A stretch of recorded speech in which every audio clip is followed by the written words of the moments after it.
दे रहे हैं, समाज को राह दिखा रहे हैं, ऐसे लोगों की पूजा पहले होनी चाहिए। ब्राह्मण। अब कई लोग कहते हैं ना कि क्या करें पंडितों की पूजा, पंडित सब भ्रष्ट हो गए, कहा पूजा करिए, दारू पीते हैं, मछली खाते हैं, बकरी खाते हैं, क्या पूजा, गुटखा खाते हैं, सुरती खाते हैं पंडित लोग। मैं आपसे कहूं ना, आप अपना फर्ज पूरा करो, वो अपना फर्ज जाने। ब्राह्मणों को प्रणाम करने की आज्ञा मिली है, वो हम करें। अब ब्राह्मण अपने ब्राह्मणत्व को न बचा पाए तो वो जाने। ब्राह्मण सुरती खाएंगे तो कैंसर आपको होगा। अच्छा, ब्राह्मण दारू पिए तो किडनी किसकी फेल होगी? पंडित जी की फेल होगी। दारू पिए तो फेल होगी किडनी उनकी, तो मरे। सुरती खाएंगे तो कैंसर उनको होगा, आपको थोड़ा होगा। आप तो प्रणाम करो, उसका फल आप पाओगे। वो सुरती खाएंगे तो कैंसर उनको होगा, आपको थोड़ा होगा। वो दारू पिएंगे, किडनी उनकी फेल हो जाएगी, आपको तो अपना फल मिलेगा ना। तो ब्राह्मणों के कर्मों पर ध्यान न दे करके वो क्या करते हैं क्या नहीं करते हैं, वो सब उनको अपना दंड मिलेगा। जो जस करे सो तस फल चाखा। वो ब्राह्मणों का धर्म नहीं निभाएंगे तो जाके ऊपर लाठी खाएंगे, उनका दंड उनको मिलेगा। लेकिन हम अपने फर्ज से क्यों चूक जाएं यार। तुलसी के ऐसा संत रामायण की पहली चौपाई में ब्राह्मणों को प्रणाम कर रहा है। बंदो प्रथम महीश्वर, इतना सम्मान दिया गया है शास्त्रों में उनको। तो हम आप चूके ना, ब्राह्मण कहीं दिखाई पड़े जनेऊधारी तिलकधारी, प्रणाम करने में बिल्कुल मत चूको। उसके कर्म मत देखो, उसके कर्मों का फल वो भोगेगा, आपको थोड़ा भोगना पड़ेगा। वो दारू पिएगा वो मरेगा, वो सल्फाज खाएगा वो मरेगा, आप प्रणाम करोगे आप उसका फल पाओगे। ठीक है, तो ब्राह्मणों को प्रणाम किया गया। और फिर बाबा ने जो कलम उठाई तो ब्राह्मणों से शुरू किया और पूरे ब्रह्मांड को प्रणाम किया। सिया राम मय सब जग जानी, सिया राम मय सब जग जानी, करहु प्रणाम जोरी जोग पानी, करहु प्रणाम जोरी जोग पानी। और बीच में सबको प्रणाम है उसमें। मैं अब सबके नाम कहां ले पाऊंगा। देव दनुज नर नाग खग प्रेत पितर गंधर्व और सबको प्रणाम बाबा ने किया है। लेकिन एक बात और ध्यान देकर सुनिएगा, प्रणाम भले सबको किए हैं लेकिन सबसे मांगे एक चीज खाली है। प्रणाम चाहे जिसको किए हो गोस्वामी जी रामायण में, लेकिन सबसे डिमांड एक रखे हैं। बाल विनय सुनि करी कृपा, राम चरण रति देहु, हमको राम जी के चरणों का प्रेम दो। वो जब प्रेतों से प्रार्थना की हो, चाहे गंधर्वों से की हो, चाहे जिस शंकर जी की वंदना की हो, चाहे माता जी को प्रणाम किया हो, लेकिन सबसे मांग के बात रहे हैं, राम चरण रति। बस राम जी के चरणों की भक्ति हमको चाहिए। Respect everyone but love only one. नहीं समझे? और जोर से बोले, respect everyone but love only one. प्रणाम सबको, प्रतिष्ठा सबको, लेकिन प्यार खाली एक से। जैसे पत्नी होती है ना घर में नारी, तो पत्नी सेवा सबकी करती है, ससुर की, जेठ की, देवर की, जेठानी की, सबकी सेवा, सबको खाना पानी सबको देगी। लेकिन प्यार देवर से प्यार करती, देवर को खाना नहीं खाली, बस खाना देगी, चाय देगी, चाय पी देवर जी, खाना खा लो, फला कर लो, लेकिन देवर से प्यार नहीं कर सकती। प्यार करेगी अपनी पति से। सेवा सबकी, respect everyone but love only one. भक्ति का ये सिद्धांत है। प्रतिष्ठा सबको दो, लेकिन निष्ठा आपकी एक में होनी चाहिए, केवल एक में। अब गोस्वामी जी को देखो, प्रतिष्ठा सबको दिए हैं, प्रणाम सबको किए हैं, लेकिन मांगे क्या है? राम चरण रति देव, मुझे खाली राम जी के चरणों का प्रेम चाहिए, बस, इसके अलावा कुछ नहीं चाहिए। Love only one.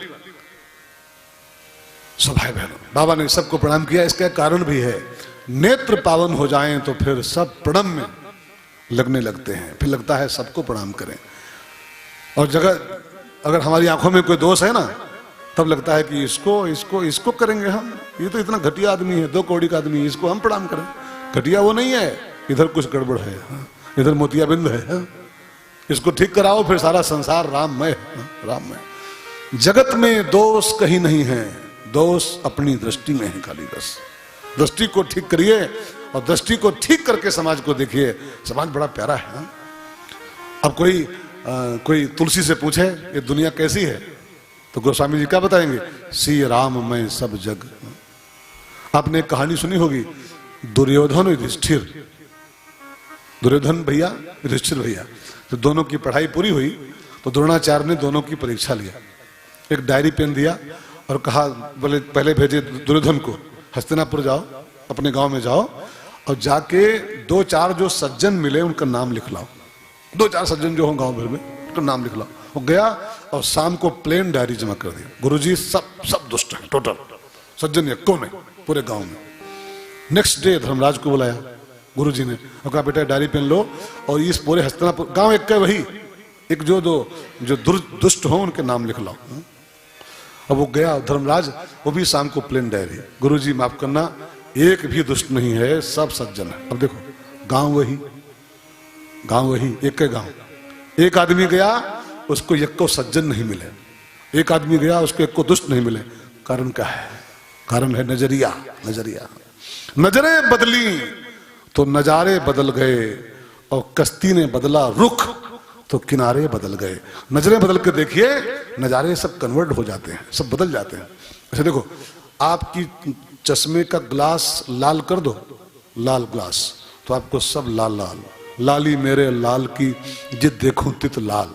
और ग्लास चेंज कर दो ग्रीन ग्लास, तो आपको सब हरा दिखाई पड़ेगा। ग्लास नीला कर दो ब्लू, तो सब ब्लू दिखाई पड़ेगा।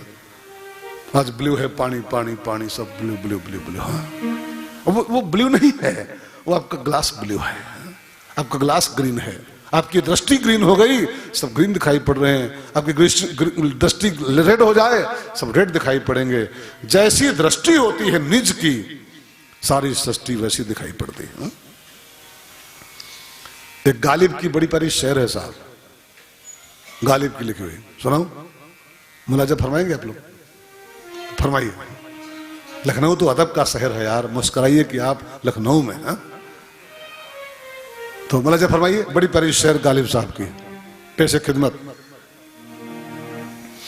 उम्र भर गालिब मैं यही भूल करता रहा, उम्र भर गालिब मैं यही भूल करता रहा, और धूल चेहरे पर थी मैं आईना साफ करता रहा। गंदगी इधर है, दिखाई पड़ रही शीशे में गंदगी अपनी, वो गंदगी वहां नहीं, शीशा बिल्कुल नीट एंड क्लीन है, वो गंदगी यहां है, रिफ्लेक्ट होकर दिखाई पड़ रही है। अपने को साफ कर लो, है ना, तो नीट एंड क्लीन, गंदगी उधर कुछ नहीं है। संसार बिल्कुल चमाचम है, लेकिन पहले किसी गुरु के चरणों की धूल तो लगाओ आंखों में, तब दिखाई पड़ेगा सी राम में सब जग जानी। एक और शेर याद आ गई, सुना दूं? पंडित जी मुलाजा फरमाते रहिए। मेरी महफिल में कोई संत कहता है, कोई शायर, कोई गुरु कह रहा है, मेरी महफिल में बैठकर देखो, तब तुम्हें दिखाई पड़ेगा कि दुनिया कितनी हसीन है, कितनी प्यारी है। लेकिन पहले किसी गुरु की महफिल में तो ज्वाइन करो, किसी गुरु के चरणों की धूल तो ले, तब दिखाई पड़ेगा सारा संसार राममय है, ये सारा संसार ब्रह्म है।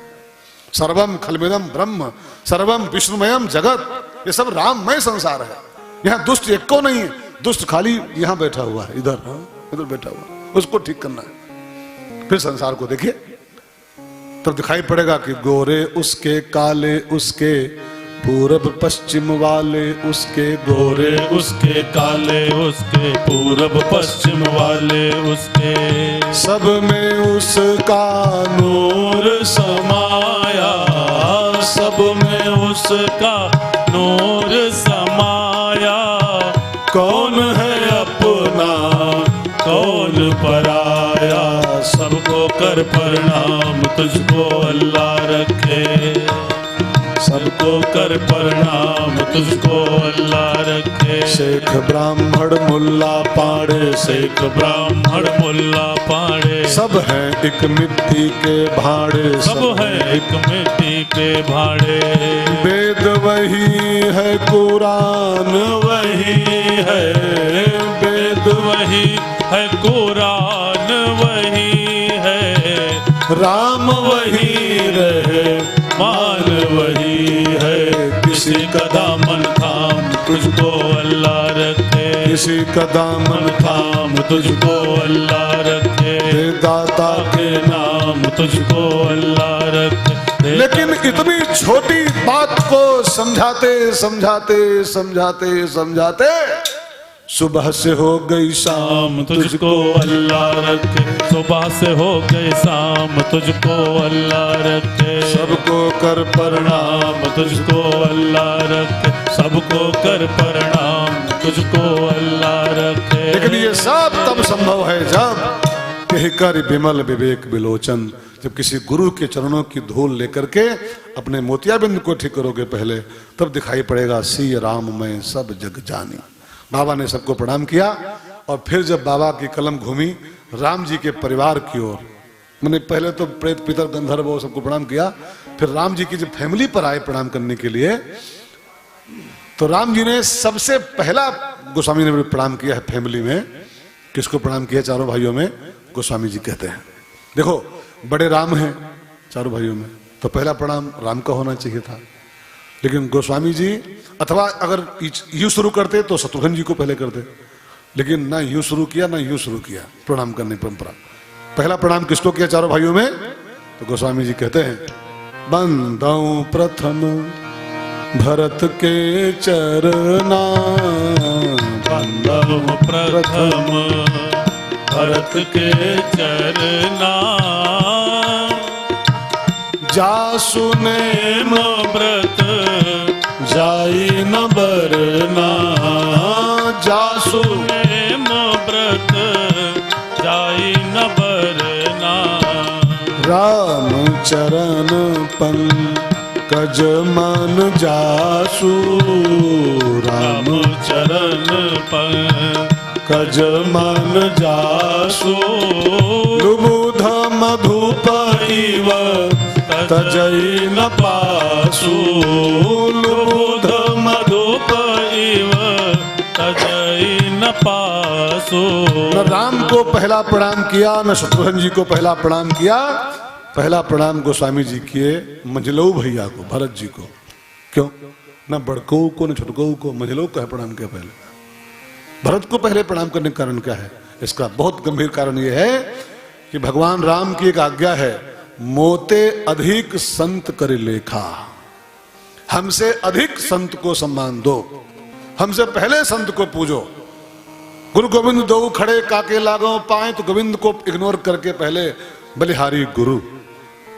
राम भगवंत हैं और भरत संत हैं, भरत संत है और राम जी की आज्ञा है मोते अधिक संत, हमसे पहले संत को प्रणाम करो। सो गोस्वामी जी ने कोई गलती नहीं किया है, राम जी के आदेश का ही पालन किया है।